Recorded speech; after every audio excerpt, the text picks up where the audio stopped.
Bonjour, aujourd'hui nous allons parler des variables, types et boucles conditionnelles. En fait, lorsqu'on programme, on a besoin de stocker des valeurs d'une manière temporaire. Par exemple, lorsqu'on veut développer une calculatrice pour les élèves de l'école primaire qui fait juste la sommation, on donne 5 plus 3 égale à 8. On a besoin d'une mémoire pour stocker la valeur 5 et d'une mémoire pour stocker la valeur 3. Donc, qu'est-ce qu'on va utiliser? On va utiliser ce qu'on appelle une variable. Une variable, c'est quoi? C'est tout simplement une zone mémoire qui a un nom sur laquelle on peut stocker une valeur. Par exemple, pour la calculatrice, on va utiliser une variable qui s'appelle x. Donc, le nom de la variable est x et le contenu sera 5. Donc, dès qu'on veut appeler cette variable-là, on va l'appeler avec son nom qui est x. Maintenant, lorsqu'on veut réserver un espace mémoire pour stocker une variable quelconque, on va dire à la machine quel est l'espace sollicité, c'est-à-dire quel est le type de ma variable que je vais stocker. Est-ce que c'est un entier? Si c'est un entier, j'aurai besoin d'un espace de telle taille. Si c'est une chaîne de caractères, ça va être un espace de tel caractère. Et de cette façon-là, lorsqu'on veut créer un algorithme, on doit tout d'abord penser ou bien réfléchir sur les variables qu'on va utiliser. Quelles sont les valeurs qu'on va utiliser dans ces programmes-là? Dès qu'on a une idée sur les valeurs qu'on va utiliser, on va essayer de les déclarer sous forme de variables. Donc, chaque valeur sera stockée dans une variable par la suite. Là, on le fait où? On le fait tout au début de notre algorithme, dans l'endroit qui est dédié aux variables. Donc, si je reprends le squelette de l'algorithme qu'on avait vu la fois précédente, nous avons d'abord le nom de l'algorithme. Par la suite, on va déclarer nos variables. Là, par exemple, j'ai besoin de développer une application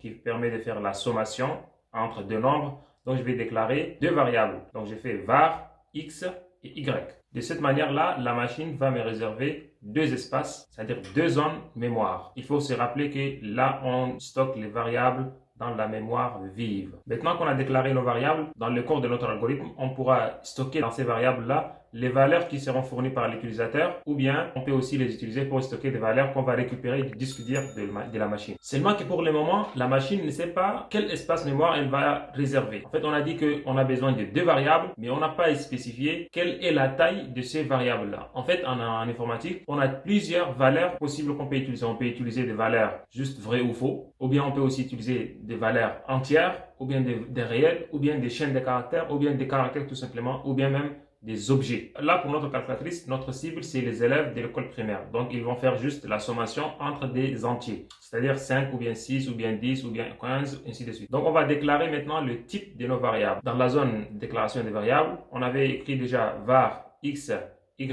Maintenant, on va dire que x et y sont des types entiers, c'est-à-dire les valeurs qui seront stockées dans x et y sont uniquement des valeurs entières. En fait, suivant les types, la machine va réserver l'espace adéquat. L'autre avantage des types, il sert aussi de contrôle par la suite de nos données. Lorsqu'on a déclaré ici nos variables x et y de type entier, qu'est-ce qu'on aura par la suite? Lorsqu'une personne essaie de stocker dans la variable x une valeur réelle, la machine va dire non, je suis dédié à stocker uniquement des valeurs entières. Pareil, si on essaie de stocker une valeur de chaîne de caractères, par exemple si on veut stocker Jack ou bien Ali, la machine va aussi refuser cela et va dire non, la variable x est dédiée pour le stocker uniquement une valeur entière. Une variable peut être de type numérique et là on distingue plusieurs types numériques. On a les types entiers, les types entiers longs, les types réels, les types réels doubles.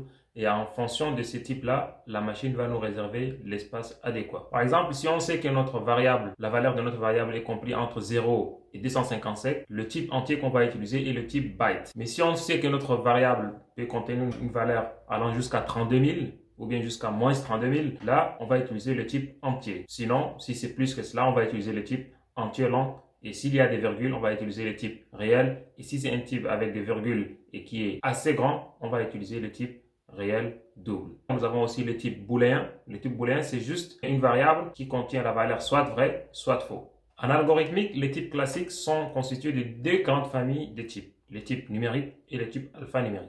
Les variables de type numérique sont des variables qui contiennent des valeurs entières ou bien des réels. Les variables de type alphanumérique sont des variables qui contiennent des valeurs sous forme de chaînes de caractères. Par exemple, Ali, Jack, Jamena, ce sont des chaînes de caractères. Il faut savoir aussi qu'il y a d'autres types qui sont les types date par exemple dans certains langages et il y a aussi les types personnalisés. Une fois que nous avons déclaré notre variable dans la zone dédiée, dans le corps de notre algorithme, nous allons utiliser cette variable-là. On peut affecter à notre variable une valeur. Par exemple, pour la variable x, on peut lui affecter la valeur 5 et pour cela, on va utiliser cette notation-là. Il faut savoir que dans certains cas particuliers, on peut déclarer une constante. Par exemple, si on sait qu'on va utiliser la valeur 3,14 qui est la valeur de pi et on sait que la valeur de pi ne change pas, donc on va dire qu'on déclare une constante. Donc à la place des var, on va dire const et puis pi, par exemple p, égale 3,14. Et là, à l'intérieur de notre algorithme, nous allons utiliser toujours p et on ne peut pas changer la valeur de p à l'intérieur de notre programme. Pourquoi? Parce que pi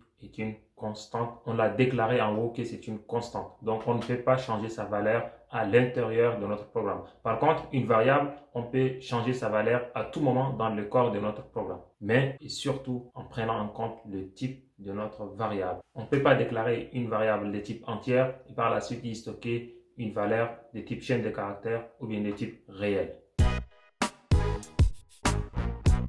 Les boucles conditionnelles ont aussi ce qu'on appelle le socle de la programmation. En fait, vous allez le trouver partout. Une boucle conditionnelle, c'est quoi? C'est tout simplement le fait de vérifier qu'une condition est satisfaite ou non pour exécuter une portion de votre programme. Par exemple, si vous voulez dire bonjour dans la journée et bonsoir dans la soirée, il suffit de faire une condition sur l'heure. C'est-à-dire vérifier si l'heure est inférieure à 16, par exemple, vous dites bonjour. Sinon, vous dites bonsoir. Le squelette de la boucle si est toujours si, condition, alors nous allons exécuter notre programme. Sinon, s'il y a d'autres choses à exécuter, on va les exécuter, c'est-à-dire si la condition n'est pas vérifiée.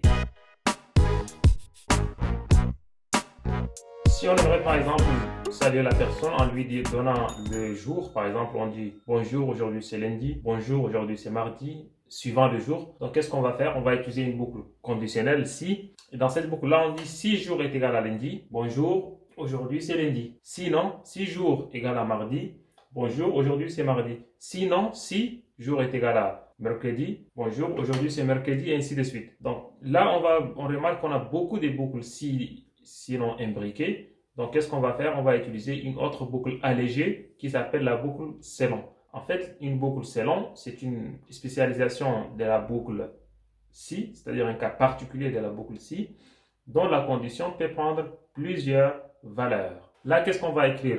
On va écrire selon jour, cas lundi, alors écrire bonjour, aujourd'hui c'est lundi. Cas mardi, bonjour, aujourd'hui c'est mardi. Cas mercredi, bonjour, aujourd'hui c'est mercredi. Vous remarquez qu'on a laissé tout ce qui est si, sinon, mais le sens reste le même. C'est-à-dire, lorsque la valeur du jour est lundi, on mentionne cela avec le terme cas, on va exécuter telle instruction, et ainsi de suite. Donc, le squelette générique de la boucle selon, c'est quoi? C'est selon variable, cas valeur 1, on exécute nos instructions. Pour le cas de la valeur 2, c'est-à-dire la valeur 2 de notre variable, on va exécuter les instructions 2, et ainsi de suite. Nous allons voir quelques exercices des boucles conditionnelles avec des solutions. Et je vais aussi mettre dans la description les liens qui vous permettent de voir d'autres exercices avec solutions sur les boucles conditionnelles. Dans cet exercice-là, il est question de trouver ou bien d'afficher le plus grand des deux nombres qu'on va saisir à travers le clavier. En d'autres termes, la question ici est d'écrire un algorithme qui permet à l'utilisateur de saisir deux variables ou bien deux valeurs et d'afficher le maximum de ces deux valeurs-là. Donc, qu'est-ce qu'on va faire? Nous avons notre algorithme qui commence ici par début, mais il faut savoir qu'avant le mot début, on suppose qu'on a déjà déclaré nos variables qui sont n1 et n2 et aussi max qui sont de type entier. Et donc au niveau du début, qu'est-ce qu'on dit? On demande à l'utilisateur de saisir deux nombres. On écrit afficher, donner deux nombres entiers. Ici afficher, c'est exactement comme écrire en fait. Donc on affiche dans l'écran de l'utilisateur donner deux nombres entiers. Et l'utilisateur, lorsqu'il commence à saisir, on va récupérer les valeurs qu'il va saisir à travers le clavier et on va les stocker dans les variables n1 et n2. Et par la suite, on va vérifier, on va utiliser la boucle conditionnelle. Si n1 est supérieur à n2, alors notre maximal, c'est n1. Sinon, notre maximal, c'est n2. C'est la fin des si maintenant. Et on va afficher le maximum des deux valeurs. Maintenant, nous allons voir un autre exercice dans lequel il est question de demander à l'utilisateur de saisir trois valeurs et on va chercher le maximum entre les trois valeurs qui sont saisies par l'utilisateur. Donc là, qu'est-ce qu'on va faire? On va tout d'abord demander à l'utilisateur de saisir 3 valeurs qu'on va stocker dans les variables N1, N2 et N3. Et par la suite, nous allons comparer N1 avec N2. On va prendre le maximum de N1 et N2, on va les stocker dans la variable max qui sera en quelque sorte un maximum provisoire parce que c'est juste le maximum entre N1 et N2. Et pour cela, on va aussi utiliser la boucle si. Donc si N1 est supérieur à 2, N2, alors le maximum est égal à N1 et sinon le maximum sera N2. Et par la suite, on va comparer le maximum avec N3. Donc si N3 est supérieur au maximum, donc ça veut dire que notre maximum c'est N3, sinon notre maximum reste le maximum provisoire qui est le maximum entre N1 et N2. Et à la fin de notre boucle si, on va afficher le maximum. Donc vous remarquez qu'ici on a utilisé 2 boucles si. Il faut savoir aussi qu'on peut imbriquer les boucles conditionnelles si. C'est-à-dire quoi? On va vérifier une condition, si elle est satisfaite, on va mettre encore une autre boucle si à l'intérieur de cette boucle-là. Donc on parle de boucle imbriquée. Une boucle imbriquée, c'est quoi? C'est une boucle qui se trouve à l'intérieur d'une autre boucle. Il faut faire attention, chaque boucle conditionnelle si doit être terminée par le mot-clé fin si.